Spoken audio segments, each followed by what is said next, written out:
For our architectural research studio, we were tasked to design a high school with COVID-19 as a background and post-pandemic in mind, which started from a research leading to prototyping and a final design. There are several types of pedagogy that are used in schools, one of which is student-centered pedagogy. What is a student-centered pedagogy, or SCL, and why is it so important? This pedagogy helps students learn how to set and achieve their personal educational goals. Instead of following the teacher's pace, teachers give attention to helping their students grow and thrive. SCL has been proved to help students enhance their communication and collaboration skills, the ability to think and work independently, increase the students' interest in school, and a stronger relationship between students and teachers. There are 3 schools that I first researched, and all 3 are student-centered. One in particular has an interesting system, which is flexible learning. Flexible learning schools are schools that have different types of learning areas. They have spaces for all types of learning because everyone learns differently.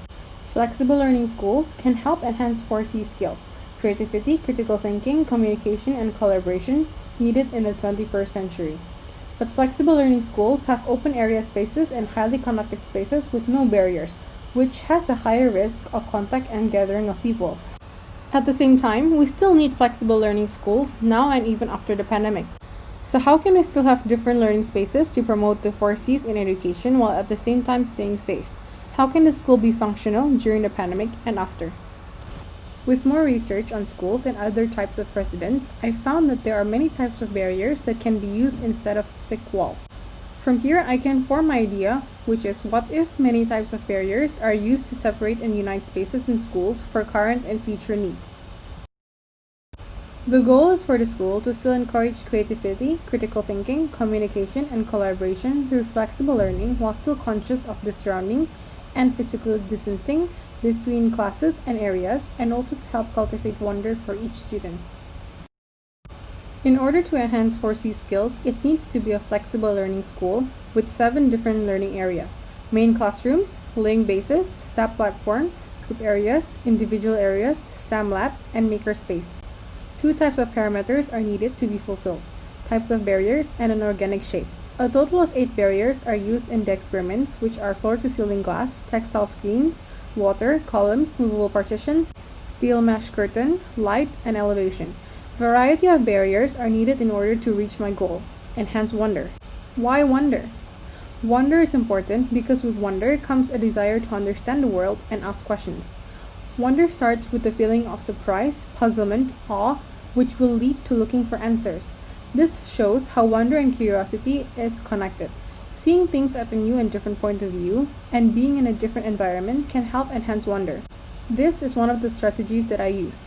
With variety of different barriers in each learning area, occupants are able to see things at a different point of view, be in a different environment, and to me, variety provides the feeling of surprise, puzzlement, and awe needed to spark our wonder.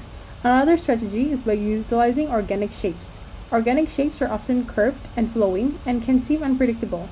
Unpredictable things are a mystery to us, like a labyrinth. We are curious to see where many flows and curves might take us. It also allows us to see things differently. Every curve will have a different feeling and point of view, unlike geometric shapes. From here, we can see how organic shapes can help cultivate wonder. On the plus side, all of the barriers don't entirely block one space from another. The barriers have a non-concerning quality. The school has an open plan and open space trait that allows students and the occupants to feel relaxed. This can happen because the thick walls, which normally limits and restrains us to a single classroom or area, are non-existent. When we feel relaxed, our brain releases dopamine, a chemical that provides us with a sense of enjoyment. Study shows that dopamine triggers more creative thoughts by increasing activity in certain parts of the brain. For example, why do we have great ideas in the shower? Alice Flaherty, one of the most renowned neuroscientists researching creativity, has the answer. People vary in terms of their level of creative drive according to the activity of the dopamine pathways of the limbic system. Dopamine gets taken up by certain brain areas, which then get increasingly active and trigger more creative wanderings to occur. So in conclusion, a relaxed state of mind is the key to creativity. Our brain is most likely to give you your best and most creative ideas when we are relaxed. After the prototyping process, a final design was chosen that fulfills all parameters and requirements. In conclusion, the final prototype can still incorporate flexible learning into the school structure, which can help enhance the 4C skills needed in this 21st century, and with variety of barriers and organic shapes, this can help spark wonder, be aware of the space we're supposed to stay in, and physical distancing between areas. Yet, students won't feel restricted to that single space.